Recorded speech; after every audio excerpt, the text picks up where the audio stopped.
Podcast Chá com as Doulas.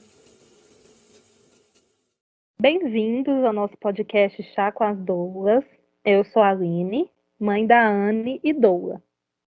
Eu sou a Luana, mãe da Luísa e da Clarice e Doula.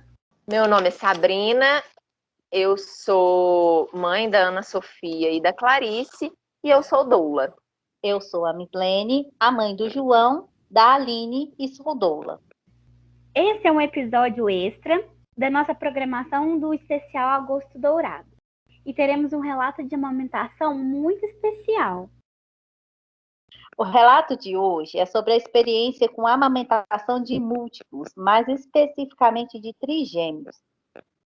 Bem-vinda, Michele. Muito obrigada por aceitar o nosso convite. É uma honra muito grande ter você aqui com a gente. Eu gostaria que você se apresentasse, por favor. Eu sou a Michele, meu nome é Michele Kaiser, eu tenho 4 filhos, a Mônica, que agora recentemente fez 10 anos, e eu tenho os trigêmeos Marcelo, Murilo e Matheus, que têm 7 anos, já estão quase fazendo 8, né? E essa nossa rotina aí agora tá um pouquinho mais tranquila, né, com eles maiores, mas então a gente tem aí a última década de maternidade e paternidade, eu e meu marido aqui, em um grande exagero, né? 4 filhos. E um exagero de beleza também, né? Eles são muito lindos. Aí eles são muito especiais, viu? Eles são muito queridos, eles são muito comportados, amigos uns dos outros. A gente fala muito isso aqui em casa sobre a união, o amor, afeto entre nós, sabe? Isso é muito importante, é o que eu priorizo, assim, de tudo, né? E tenho um marido que é muito parceiro nesse ponto, assim, quase uma mãe, como eu digo. A gente não pode generalizar e nem diminuir o trabalho de um pai e de uma mãe, né? Mas ele é tão participativo, mais participativo do que eu, até porque ele tem um pouco mais de tempo livre, né? Então é bem. Ele é muito maravilhoso na figura do pai também, viu? Isso é muito importante, né? É o que a gente deseja para todas as mulheres, né? Mas infelizmente não é comum. Michele, como foi a gravidez da Mônica? E fazendo um comparativo com a gravidez dos meninos, como foram as duas experiências? A Mônica foi uma situação um pouquinho diferente, porque a gente demorou 2 anos para conseguir engravidar da Mônica. Então, eu descobri no processo de tentar engravidar que eu tinha endometriose e eu precisei fazer um tratamento para endometriose, né? Não foi, eu fiz uma cirurgia de videolaparoscopia para tirar os focos da endometriose, aí nessa cirurgia foi diagnosticado com certeza, né, porque o diagnóstico da endometriose é feito através de uma cirurgia também. E ali a gente descobriu, então, que eu tinha um grau alto de endometriose, foi um pouco mais difícil do que se imaginava. E todo esse processo, então, demorou até a descoberta e até conseguir engravidar, finalmente, foram 2 anos. Então, eu tomei também indutor de ovulação quando engravidei da Mônica. Então, muitas pessoas falam, né? Ah, tu tomou indutor, por isso que vieram os trigêmeos. Não, na gestação dos meninos eu não tomei. Os mistérios da vida, né? Mas a gravidez da Mônica foi muito tranquila, né? No início eu tive um pouco de sangramento, me preocupei muito porque tinha demorado, né, para conseguir engravidar. Mas a gestação dela, de maneira geral, foi bem tranquila, seguiu todos as etapas comuns, né? Não tive assim enjoos, muita coisa de enjoo, né? Tive o segundo trimestre bem tranquilo, o terceiro trimestre cansada, normal, né? Como qualquer gestação simples, sem intercorrências, mas ela teve um parto de emergência por estar com pouco líquido no final, a gente não sabia disso, né? Mas ela parou de mexer no fim da gestação e ela nasceu de parto emergencial, 38 semanas. Já nasceu quase prematura, porque ela tinha 2,5 kg, assim, bem... Nasceu pequenininha. E talvez por isso, fazendo um gancho agora, então, com a gestação dos meninos, eu estava tão preocupada quando eu descobri que eram trigêmeos. Porque ela nasceu pequena e foi bem difícil, assim, os primeiros 15 dias, 3 semanas, porque eu era mãe de primeira viagem e não tinha noção do muito, assim, a gente sabe só na teoria as coisas, né? Quando as coisas acontecem mesmo é que a gente realmente vê o que é ser mãe e como é que é esses primeiros momentos. E como eu já conhecia isso, até achei até foi uma boa que a gestação dos meninos foi a segunda e não a primeira, né? Mas eu tive essa preocupação muito grande de o quão prematuro eles iam nascer, né? Então, no momento que eu descobri que eram 3, essa foi a minha preocupação toda, assim, durante a gestação, até quanto eu ia aguentar, porque a gestação de 3, ela é igual a uma gestação de 1, assim, se tu imaginar cada bebê dentro da barriga, ele se desenvolve igual um bebê sozinho, né? As pessoas dizem, ele nasceu eles não se desenvolvem tanto porque eles são trigêmeos. Na verdade, eles vão se desenvolvendo até chegar num ponto, né, que eles têm que nascer. E eles têm que nascer antes porque não tem espaço na barriga. Então, quanto mais a mãe aguenta, melhor, claro, né? Eu me lembro que a médica falava que um dia na barriga que um dia na UTI é igual a 3 na barriga. Então, assim, o melhor era que a gente aguentasse, que eu aguentasse o máximo que fosse, né? E essa foi uma preocupação, um estresse grande durante toda a gestação deles, porque eu tinha muito medo que eles nascessem muito prematuros. Eu comecei a fazer fiz as primeiras injeções para amadurecer o pulmãozinho deles, eu estava de 28 semanas, né? Depois, com 32 semanas, eu tive um problema nos rins, porque eles estavam muito... era muita gente dentro da barriga, né? E espremia os órgãos, então eu tinha essa dificuldade com relação ao espaço, então a urina ia para a bexiga, começava, em vez de sair, começava a refluir para o rim, então incharam os rins, foi bem complicado, eu tive muita dor, eu já estava de 32 semanas e o tratamento para isso era o parto, né?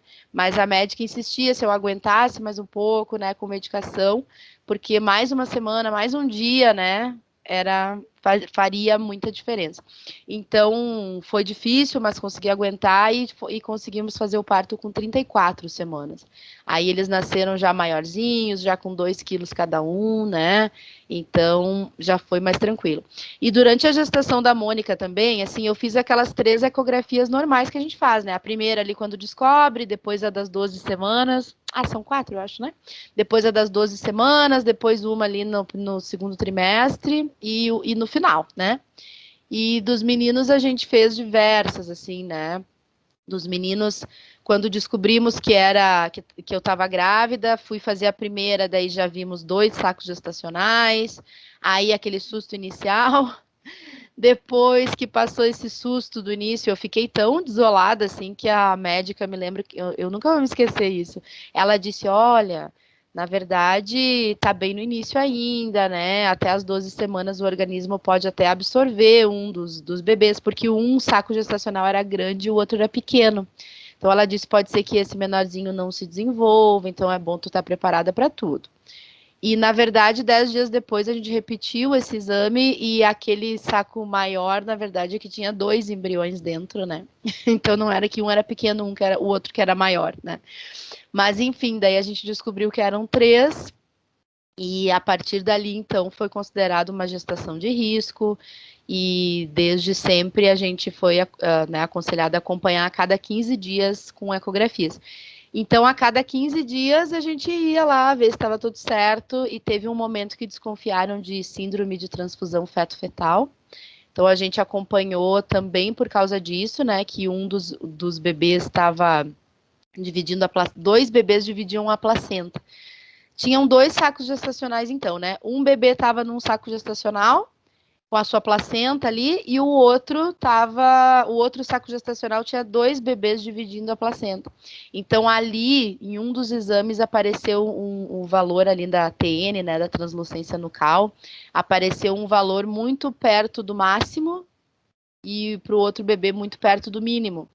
Então, o médico achou que eles poderiam estar fazendo uma troca de sangue ali através das artérias que dividem com a placenta, né? Então, a gente acompanhou durante um bom tempo para ver se eles iam se desenvolver de maneira igual, para ver, então, né, se precisaria fazer alguma intervenção. A intervenção seria cirúrgica, uma cirurgia na barriga, né?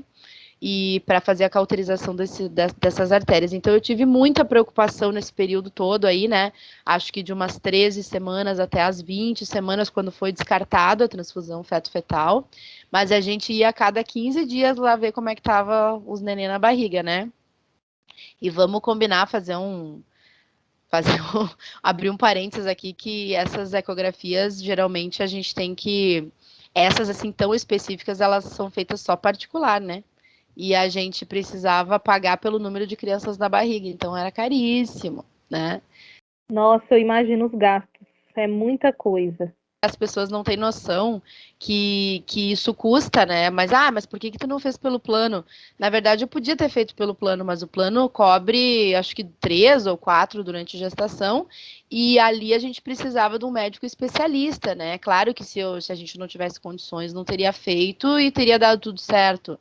Mas nesse caso, como houve essa desconfiança, a gente quis acompanhar com o melhor médico, né? Então, que bom que não aconteceu nada, mas eu já vi casos, até desse médico que indicou um outro médico de São Paulo, e depois eu me comuniquei com essa mãe também, né, que fez essa cirurgia intrauterina, que é bem perigosa, bem difícil, e deu tudo certo, né, a gente já viu todos os casos.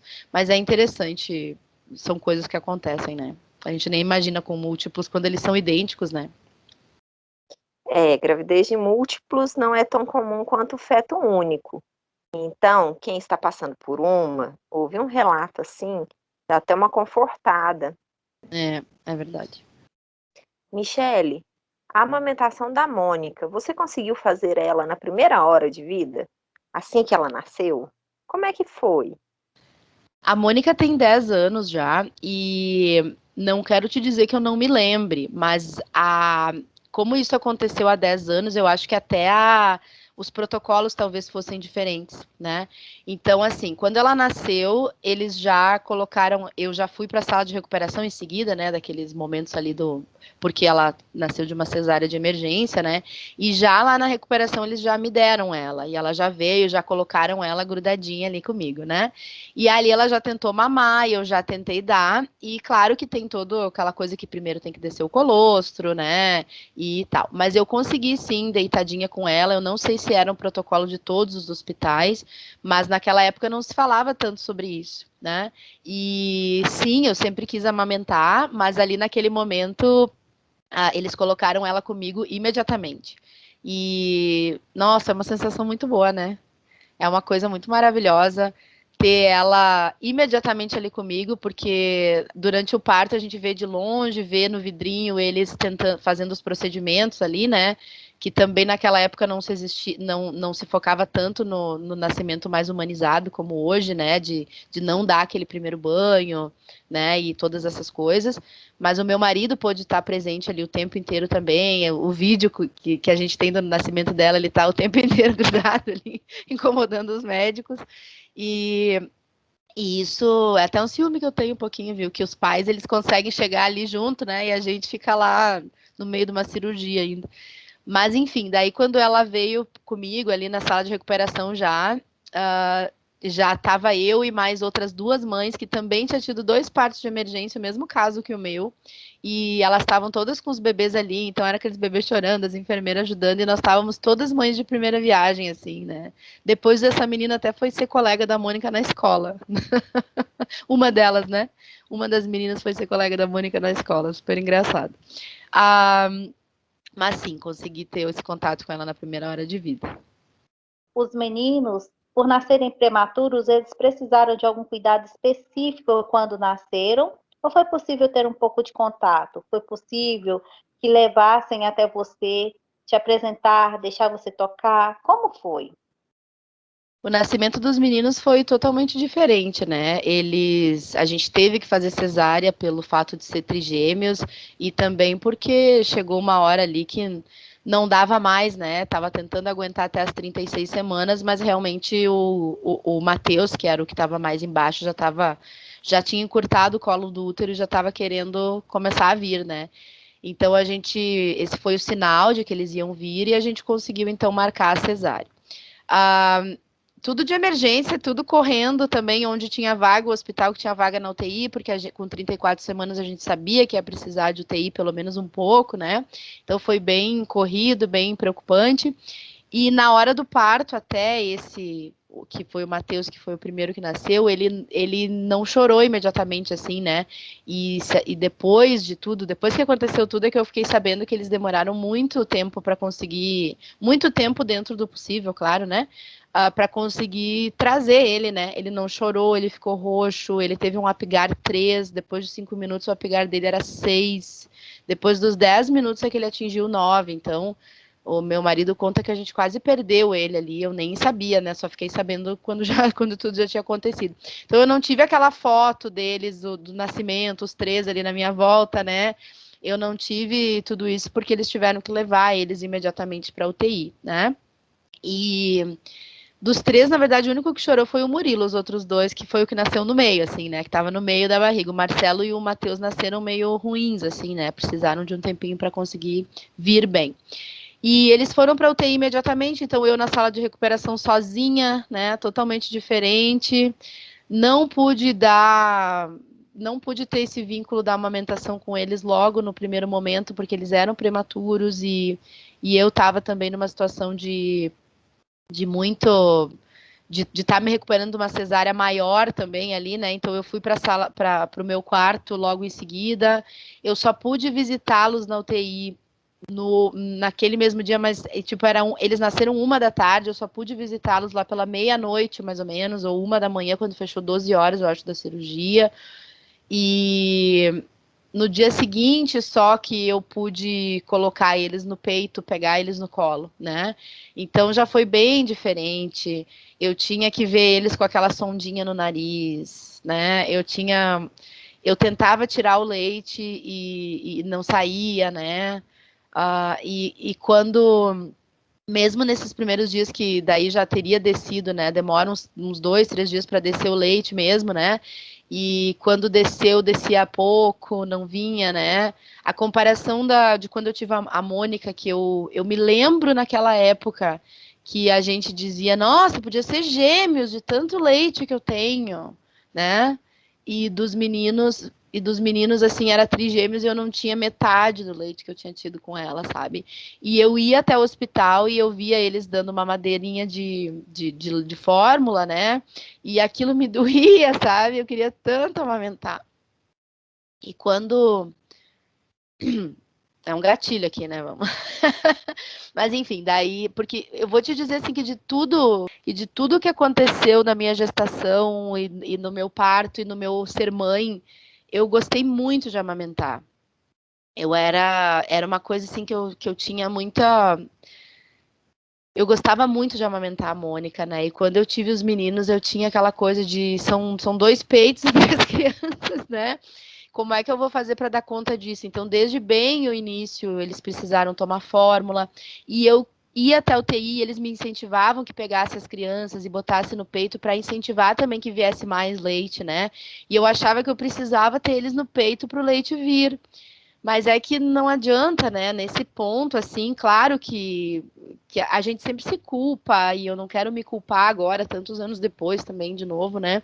Mas eu conseguia, pelo menos, assim, durante os primeiros 6 meses de vida deles, eu conseguia amamentar no peito pelo menos uma vez por dia cada um, sabe? E nos primeiros 2 meses, assim, eu até teve semanas ali que eu passei com eles no peito o dia inteiro. Porque eu queria muito conseguir amamentar pelo menos 2 vezes por dia cada um, né? E eles são pequenininhos e demora, né? Com a Mônica eu ficava 45 minutos com ela no peito para amamentar, né? Bem no início, assim, quando ela era pequenininha, que ela precisava ganhar peso, nasceu com 2,5 kg. O primeiro mês ela ganhou 1,5 kg, ela já estava com 4 quilos, né? No segundo mês com a pediatra, porque realmente eu queria, gostava muito e ela respondia bem, né? Até hoje ela ama leite. E os meninos não consegui fazer isso, sabe? E claro que é totalmente compreensível, né? Mas ainda assim é uma coisa que me frustrou um pouco na época, que me deixou chateada, que eu gostaria muito de ter conseguido melhor nesse aspecto, né? Mas sei que pelo menos uma vez por dia, até os 6 meses, eles tiveram acesso ao leite materno. Michele, isso é incrível. A amamentação de bebê único já não é fácil. Amamentar 3 ao mesmo tempo, então, nem se fala. Então, você conseguir manter até 6 meses, nem que seja uma vez por dia, o contato com os meninos com leite materno é incrível. Você pode ter muito orgulho disso, muito mesmo. Mas era uma coisa que eu queria tanto, sabe? Eu queria tanto, eu tinha tanto aquilo idealizado, assim, eu preciso conseguir, né? Mas, claro que o estresse, quando a gente transforma em estresse, também isso dificulta, né? E eu pensava, por que que eu tinha tanto com ela e agora eu não consigo ter tanto de novo, né? Se eu sou a mesma pessoa. Mas, na verdade, eu não era mais a mesma pessoa, né? Eu era uma pessoa diferente, que agora tinha uma filha mais velha, que eu tinha muita preocupação em atender ela e não deixá-la de lado. E eu tinha a minha casa cheia de filhos e de pessoas para me ajudar. Eu tinha minha mãe que ficou aqui comigo, meu pai vinha me ajudar, a gente acabou contratando uma babá para ficar com eles à noite também, e foi uma coisa bem interessante, assim, que o fato de eu conseguir dormir umas 5 horas seguidas, né, nesse período que ela ficava aqui, ajudou também a ter leite de manhã, né, então, a mamadeira da noite que ela dava ali às 2 horas da manhã, mais ou menos, aí eu conseguia dormir das 2 até umas 7, aí às 7 horas eu conseguia dar o peito, daí era o horário que estava mais cheio, né, que tinha mais condições de amamentar no peito. Então, também foi importante isso, mas eu acho que toda essa questão, né, da amamentação foi mais difícil também pelo estresse, não só o cansaço físico, mas o emocional, né, de precisar de tanta ajuda com tantos filhos, sendo que com a Mônica eu tinha feito do meu jeitinho, eu, meu marido aqui em casa. Claro que a minha mãe ficou as primeiras semanas aqui comigo me ajudando, me auxiliando. Claro que não foi fácil também. A Mônica, precisei comprar um biquinho de silicone, me lembro uma vez. As pessoas falavam muito mal do bico de silicone, que tira o contato da criança com a mãe, mas para mim me ajudou muito, porque eu tinha muita dor e um dos peitos ela tinha preferência, o outro então não ficava muito cheio e ela não conseguia nem abocanhar, né? Então para mim foi muito bom, eu botava, esvaziava um pouco com ela. Melhor jeito de esvaziar um peito é um bebê, né? Porque a gente fica no banho lá tentando tirar e não adianta, não sai, né? Parece que faz mais leite ainda. E deles, assim, eu tinha essa dor, sabe? Essa dor na alma, que o meu peito não ficava estourando como o dela ficava, sabe? O dela de manhã eu precisaria ter 2 bebês para dar conta de tirar tudo que eu tinha de manhã. E eles não, isso não aconteceu. Mas eu sei que foi bom mesmo assim, eles são, né, a gente conseguiu esse vínculo e foi muito legal, por mais que eu tivesse ficado cansada. Minha mãe me ajudava a segurar eles para eu conseguir amamentar 2 ao mesmo tempo. Então, tudo foi bom dentro do possível, assim, né? Foi super. Eu não posso reclamar, né? Porque eu acho que deu tudo certo, mas realmente o fato de a gente ter múltiplos, isso é uma das coisas mais difíceis, né? A amamentação e a criação desse vínculo que a gente tem através da amamentação, que com ela eu me lembro de detalhes, assim, né? E com eles eu só me lembro de estresse, de barulho, de confusão, de querer e não conseguir, e querer estar numa situação mais calma, mas precisar, né, de ajuda dos outros o tempo inteiro, né? Eu tenho umas lembranças um pouco menos felizes, assim, com relação à amamentação dos meninos. Então, pela sua experiência, você associa o estresse e o nervosismo de uma gravidez inteira, assim, com alguma preocupação? Os primeiros dias mais intensos, com essa baixa produção? Sim, eu associo isso, sim. Eu acho que eu tive também estresse e preocupação quando eu amamentei a Mônica, porque demorou 3, 4 dias para descer o leite mesmo, e eu tinha medo de não ter leite, e eu queria muito amamentar, né? Muito mais do que eu estava preocupada com o parto. Quero fazer parto normal, quero fazer parto cesáreo, né? Eu estava muito mais preocupada em conseguir amamentar, porque eu achava isso muito mais importante do que o parto em si, né? A maneira como ela nascesse não tinha tanta importância quanto esse vínculo, né, da amamentação. E dos meninos, por causa desse estresse, desse medo de tudo, e também pelo fato deles terem ido para UTI e eu não ter conseguido ter aquele vínculo imediato com eles, né? Ela veio para mim, já veio no meu colinho, ela estava comigo o tempo inteiro no quarto, né? Por pouco também, né? Porque ela nasceu bem pequena, mas como respirou bem, não precisou de UTI. Agora eles, assim, precisaram ficar 15 dias no hospital, até que eles vieram para casa, para eu estar com eles no colinho o tempo todo. Eles estavam sempre na incubadora, né? Então eu também não podia ficar tirando da incubadora toda hora para botar no peito, né?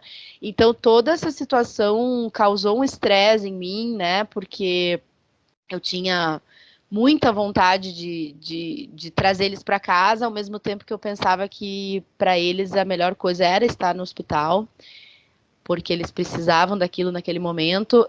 E foi bom para eu me recuperar o meu físico, né? Que daí eu conseguia.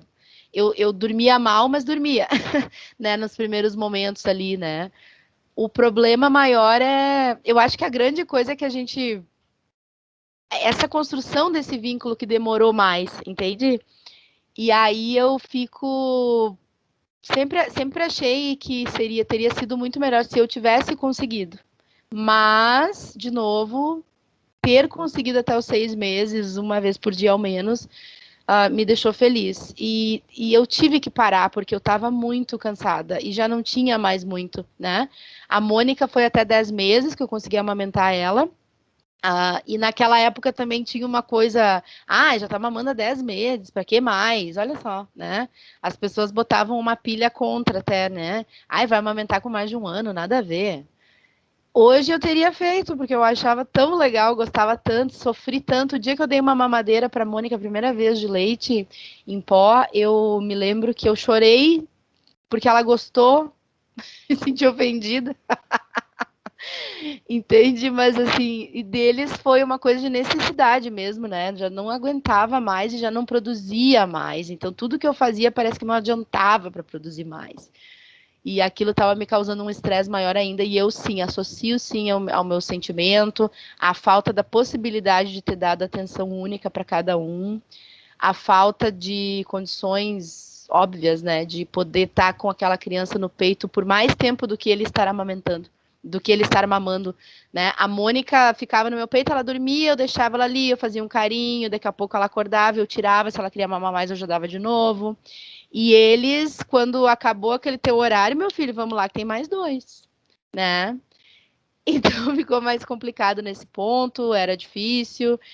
E sim, eu acredito que foi uma combinação de muita necessidade, pouca demanda, devido à quantidade de crianças mesmo, e também a minha preocupação de que eu precisava ter e não tinha. O meu estresse, a minha culpa, e o estresse também disso que eu disse, de ter muita gente em casa e muita gente cuidando da minha casa para mim, muita gente cuidando dos meus filhos para mim, que não era eu, e aquilo me fazia, ao mesmo tempo que me ajudava, me fazia sentir mal. Toda essa combinação de fatores, eu acredito. Você conhece a média de amamentação de um bebê único aqui no Brasil? Não conheço. É só 54 dias. Ah, é? Só isso? Só 54 dias. E você com 3, por mais que teve uso de fórmula, o que é totalmente esperado, porque são 3, né? Você chegou aos 6 meses, com todo esse contexto, cooperando para ser mais difícil, e chegar aos 6 meses, tendo contato com esse leite materno, é incrível. Você deve ter muito orgulho da sua história. É muito inspiradora. Não gosto de me dar tanto mérito assim, porque eu sempre acho que quando eu me lembro disso, que eu podia ter feito melhor, sabe? Mas eu entendo que hoje é mais fácil falar. Hoje, quando já passou, por que eu não fiz? Sim, mas na época eu não aguentava mais. Então eu tenho que me respeitar também, né? Com certeza. A teoria é muito fácil, mas na hora de fazer, colocar em prática é outra coisa. E como a gente esquece, né?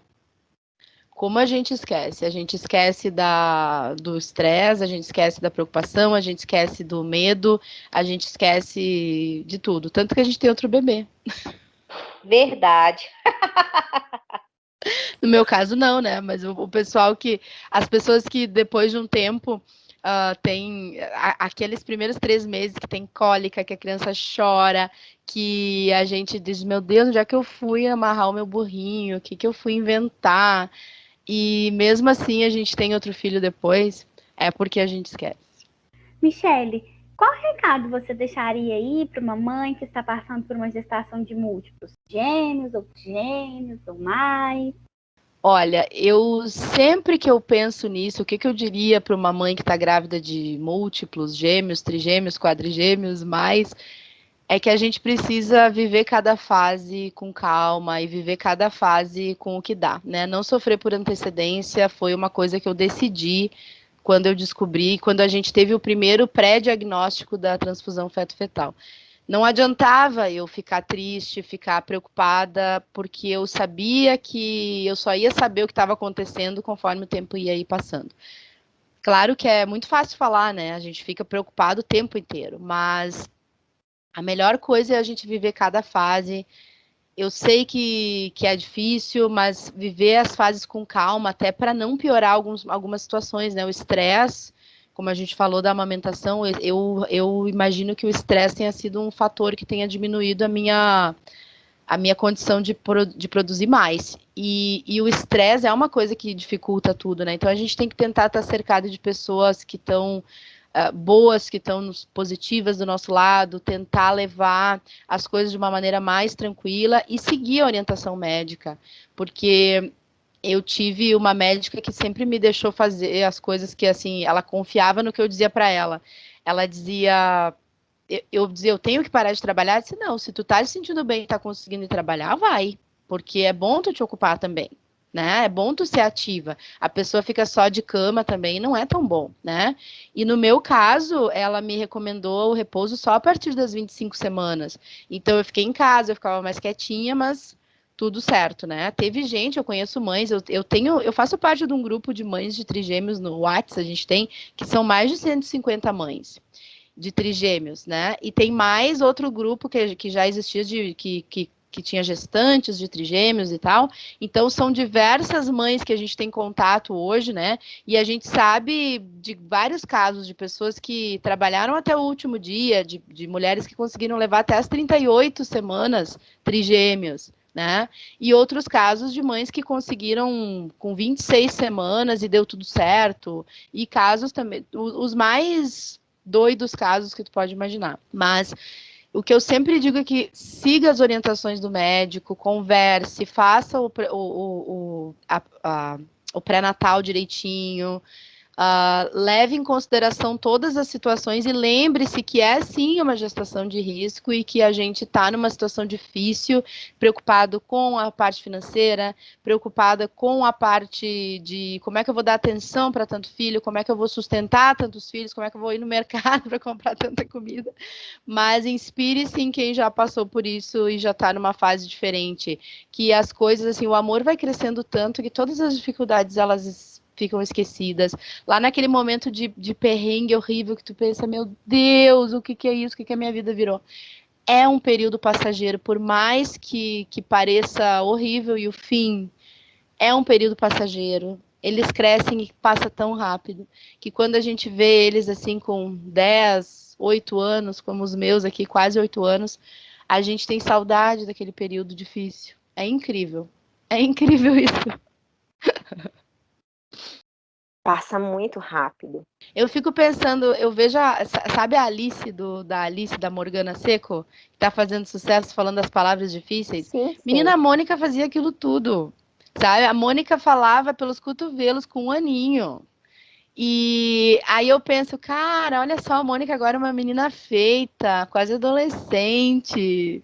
E, meu Deus, ela era bem assim, que saudade de quando ela era assim, né? Aí os meninos, eles eram tão sapequinhas, brincalhões e tal, né? E não tinha pandemia, que a gente podia fazer tudo que era coisa, sair para passear, era tão bom. E daí tu fica pensando, nossa, eu reclamava tanto, achava tão difícil. Claro que era difícil, não vamos também ficar romantizando muito, mas era difícil, mas era bom, né? Era tão bom depois que eles dormiram a noite inteira. Privação de sono é sempre muito pesado. Isso é pesado. Com 6 meses eles já dormiam bem, eles acordavam ali pela 1 e pouquinho. Aí tinha dias que pelo menos um deles assim dormia lá pelas 9 da noite e acordava só às 6 da manhã. E os outros, daí, claro, sempre o problema, né? Não é problema, mas a questão com múltiplos é que acontece muito isso, né? De um acordar o outro e tu ter ter uma noite boa. Nossa, se fosse um filho único aquele ali, essa noite eu tinha dormido, mas como tem mais 2, os outros acordaram. Mas eles até que eram meio sincronizados, sabe? Desde a UTI eles vieram sincronizados da UTI e a gente já tentou levar isso sempre, né? Eu nunca acordei um filho que tá dormindo, tá? Isso eu não faço. Essa coisa de, tem que mamar porque é prematuro, passou 3 horas. Não, eu só acordava se passava 5 horas, aí sim.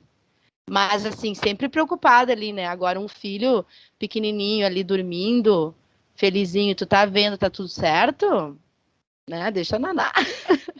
Dormir é importante também, né? O descanso do bebê é muito importante.